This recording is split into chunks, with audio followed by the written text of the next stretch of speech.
Hi. So to begin with, we will go over what blueprints are.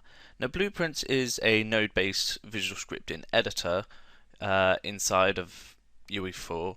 Now, if you're used to using UDK, it's a lot like Kismet. However, blueprints is a much more powerful tool, and new to UE4, you can actually now create blueprint classes, which we will go over later on. You would want to use blueprints to create things such as switches, doors, and anything else you would want to have functionality with, so the players could interact with it. Now, to get to blueprints, you up here have this blueprints button. If you click that, you're going to see that we can create something called a blueprint class. You can open blueprint classes, which we have some because they are with the first person shooter starter demo, and we have a level blueprint. Now, to start off with, we're going to just quickly open up the level blueprint so we can go over the interface for this.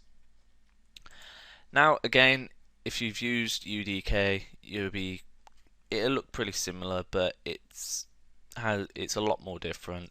So with this interface, I will say now I am using version 4.7. So if you are using the versions a bit behind, then it may look a little bit more.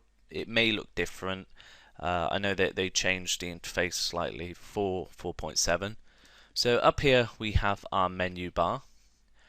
It's pretty much just most of this is already around here, so we won't have to worry about that. But in Windows, you'll be able to have final results and compile results, which you commonly used.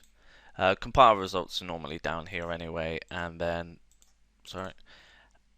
final results would help you that if I typed in light and clicked enter, there's no results at the moment, but later on, if we were to want to locate a light and we had a massive graph, we could use this to find that anything that has the name light in it, and we can go through that and find out what we would want. You also have your toolbar here, which you have your class defaults, which is the details panel here, which we will be using, and you would use the class defaults. You would have all your variables here, which you could end up changing. You see their default values, which you would make over here. You have your blueprints part here.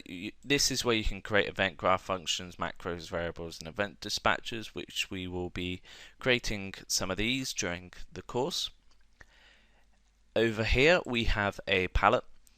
Now, I personally don't use this, but this favorites palette is pretty useful, especially if you're beginning to start off with and you want to also save some stuff in the favorites. Say you're using a certain node a lot, you can favorite that and then you would have it here. For example, branch is very commonly used, so you would have that right there, which isn't saved.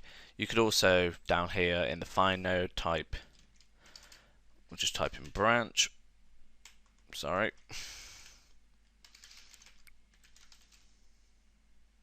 And then you would have branch here, and you can see there's a favorite icon below. If you don't want that, you can just uncheck it and you see it disappears from there, and if I click that, it comes back up into the favorites. I'm going to close that because I don't actually use this, but if you want to use that, you're more than welcome. And then over here we have the event graph. Now this is where we're going to be doing all of the node-based scripting. For example, if I right click, you would have all the actions for the blueprints, so you can get any of these actions, and you can also just type. So if I typed in branch, and then you would see that branch there, and you click. It's pretty useful as well because you can also turn on context sensitive.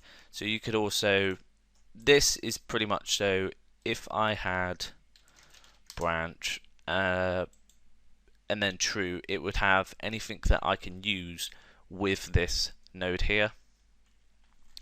If I turn that off, it would have every single action that I could have, but if you were to choose one of these and it would not connect to that, it wouldn't, the node string wouldn't connect to that.